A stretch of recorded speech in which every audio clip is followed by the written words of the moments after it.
رحيل حسن يوسف من الولد الشقي إلى الفنان الملتزم. هنا نتعرف على أهم المحطات في حياته. توفي الفنان حسن يوسف أحد أبرز نجوم الزمن الجميل عن عمر يناهز 90 عاماً بعد مسيرة فنية امتدت لنحو 50 عاماً. عرف بلقب النجم الشقي في بداية مشواره، لكن لقبه الأخير كان الفنان الحقاني الذي يعكس تحولاته الكبيرة. بداية المشوار الفني. انطلقت مسيرة حسن يوسف في الستينيات بعد أن تخلى عن حلمه في كرة القدم ليظهر كأحد أهم الفنانين في السينما المصرية. قدم العديد من الأفلام الشهيرة مثل الخطايا، في بيتنا رجل، وأم العروسة، التي تركت آثاراً عميقة في قلوب الجمهور. ثنائية فنية مع سعاد حسني.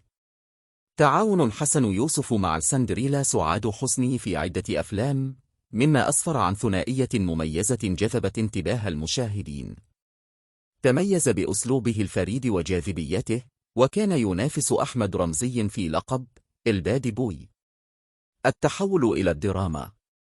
في الثمانينيات انتقل إلى التلفزيون وبرز في أعمال مثل زينب والعرش وليالي الحلمي. لكن أبرز محطاته كانت في مسلسل إمام الدعاة عام 2003، حيث جسد حياة الشيخ محمد متولي الشعراوي محققا نجاحا كبيرا.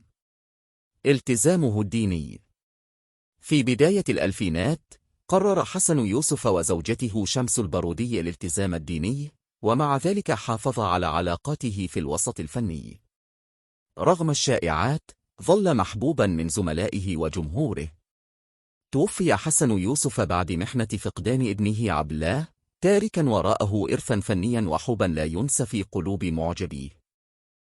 شاركونا بمشاعركم وآرائكم في التعليقات حول وفاة هذا الفنان المتميز، ولا تنسوا الإعجاب والاشتراك لدعمنا، وليصلكم كل جديد. ولكم منا كل الحب والتقدير.